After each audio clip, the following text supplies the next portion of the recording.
what I'm saying. There are thousands of lectures on college campuses across the ideological spectrum that happen every day without these incidents. Princeton professor Eddie Glaude Jr. and writer Rebecca Traister both smacked down Bill Maher on his own show in very similar ways.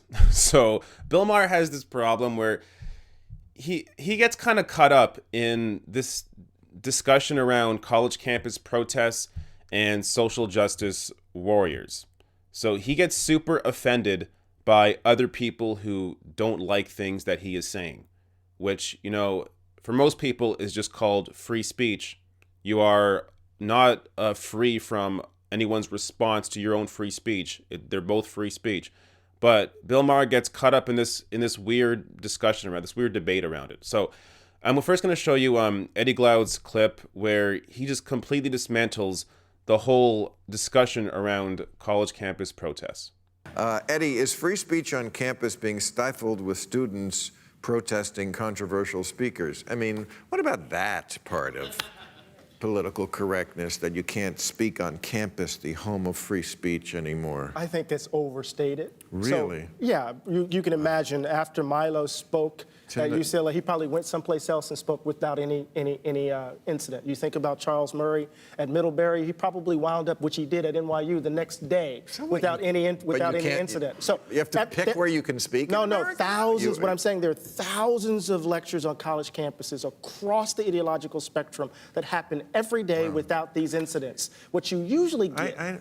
You read a lot about it a lot. I know, that's because it's sensational. Just like you, in your opening monologue, you talked about the weatherman. That guy, remember that guy in the weather report where the wind was blowing and the people were walking behind him and casually? Sometimes we report about what's happening on campuses in a sensationalized manner. Okay, all right. So there you go. And Eddie Glaude is a professor on a college campus, so he has firsthand knowledge of this. He's aware, as you said there's thousands of speeches on college campuses that don't get protested, but we don't hear about them. We only hear about the ones that do get protested, and they happen to be by assholes and white supremacist Nazis like Milo Yiannopoulos. So, look, there has been protests on college campuses forever. The difference is the right-wing media has now latched onto them and has used them as a way to try and recruit people to their side. So, this is what Bill Maher, as a useful idiot, is helping the right do by highlighting this sort of issue and ignoring actual threats to free speech, like anti-BDS legislation. So here's a story on that. In a major free speech victory, a federal court strikes down a law that punishes supporters of Israel boycott. A federal judge on Tuesday ruled that a Kansas law designed to punish people who boycott Israel is an unconstitutional denial of free speech.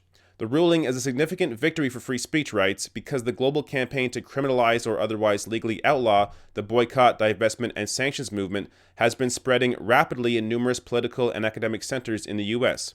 This judicial decision definitively declares those efforts, when they manifest in the U.S., to be a direct infringement of basic First Amendment rights guaranteed by the U.S. Constitution.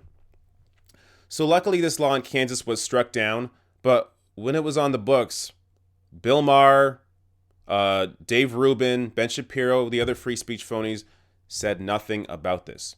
Now, they also all happen to be very pro-Israel's far right-wing government, which might have something to do with it.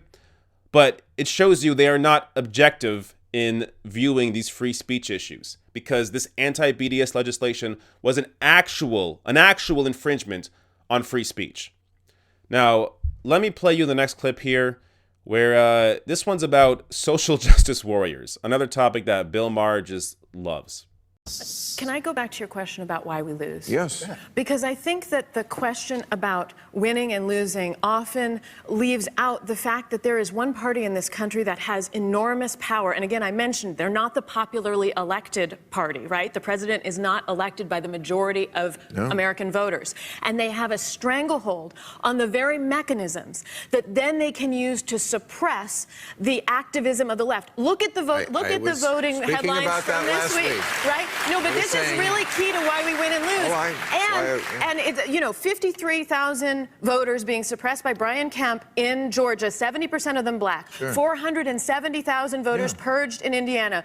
The Supreme Court this week, with its new member, Brett Kavanaugh, upheld a decision that means that effectively disenfranchises Native Americans, right? These are mechanisms that they can use to make sure they win. The Koch brothers' money pouring in as of October 1st. And part of their other mechanism is to cast their opposition as whiny snowflake purists. And so they encourage this frame. We support the powerful's frame of dissent when we focus on that.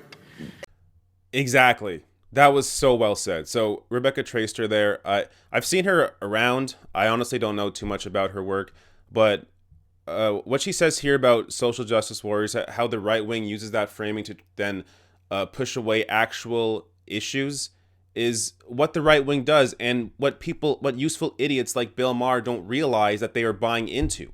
So when Bill Maher talks about social justice warriors, in his mind, all he's thinking about is, oh, when I do a comedy act, I don't want people to get angry because I say something that they might find offensive. So it's Bill Maher's framing on this is just completely selfish, but that's why he cares about this issue. But when you think about it, what the right wing does is say, oh, the people on the left, those social justice warriors, just call everybody racist, call everybody sexist. Oh, they're all a bunch of whiners. And then when the Republican Party goes and purges 53,000 voters from Georgia, and 70% of them are black in a state that is only 30% black, an actual issue, the right can just go, oh, whiners, social justice warriors, yeah, they're just calling us racist again, big deal. That's what they do. So by accepting that right-wing framing, you are buying into their own bullshit and helping them sell their bullshit to an audience and helping them gain voters for people that think, oh yeah, the left is a bunch of whiners, a bunch of people that think we're all racist, all sexist. No, there are actual issues here, like voter purges that affect real people, that affect actual votes.